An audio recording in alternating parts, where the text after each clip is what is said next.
Robert A. Heinlein said, "One man's magic is another man's engineering."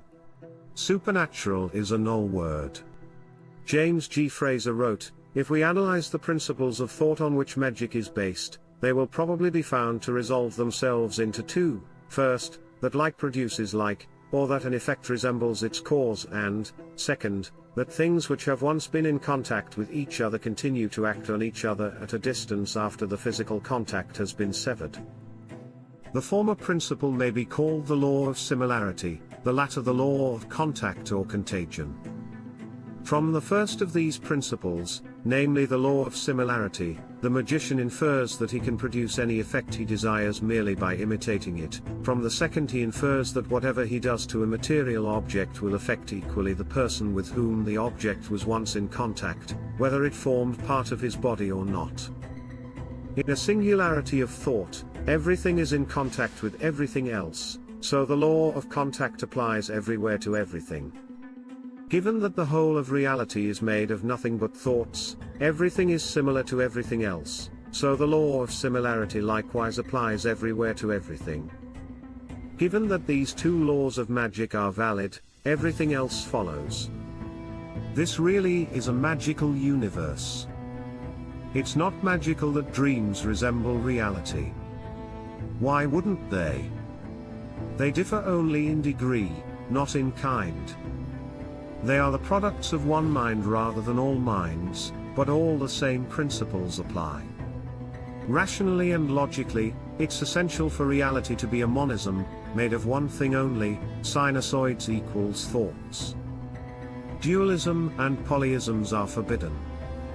They suffer from the interaction problem. It's impossible to get foundationally different things to interact. They have nothing in common, hence no basis for any interaction. Rationally and logically, it's essential for everything to be in contact with everything else. That's because the only something that has essential existence is the something that analytically equals zero, nothing. Nothing has no requirements, and so cannot be prevented from existing. Its existence is compulsory. Anything not forbidden is compulsory. The only things that have compulsory existence are those somethings that are also nothings, i.e., their net value is exactly zero. Ontologically, in terms of the eternal and necessary, this is precisely true of sinusoidal waves, and nothing else. The very nature of existence supports magic. But it's not actually magic. It's mathematics. It's pure reason and logic, as concrete ontology rather than hypothetical abstraction. James G. Frazer wrote, "Charms based on the law of similarity may be called homeopathic or imitative magic. Charms based on the law of contact or contagion may be called contagious magic."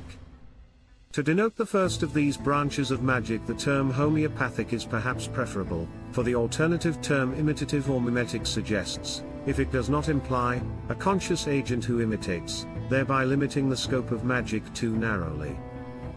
For the same principles which the magician applies in the practice of his art are implicitly believed by him to regulate the operations of inanimate nature. In other words, he tacitly assumes that the laws of similarity and contact are of universal application and are not limited to human actions.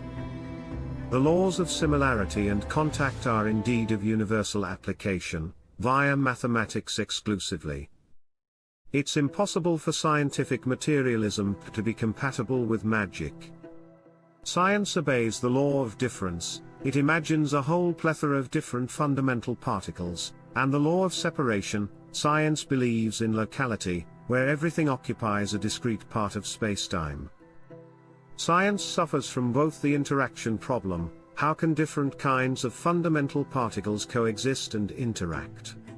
And the problem of some things not being analytically to nothing, hence they are explicitly forbidden from existing.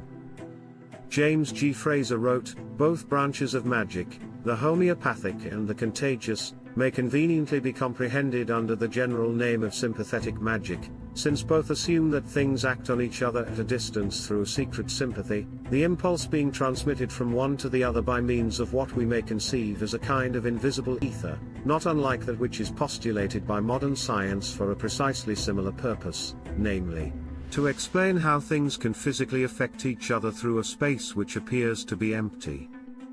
It may be convenient to tabulate as follows the branches of magic according to the laws of thought which underlie them. Sympathetic magic, law of sympathy, is divided into homeopathic magic, law of similarity, and contagious magic, law of contact. The invisible ether is actually none other than the singularity of thought, linking all things, all thoughts, in other words, all sinusoids, in mathematical terms. Reality is just a gigantic superposition system, made of superposed minds and superposed thoughts. That's what quantum physics is truly all about. That's why it baffles scientists who believe only in local matter and disregard non-local minds and their thoughts.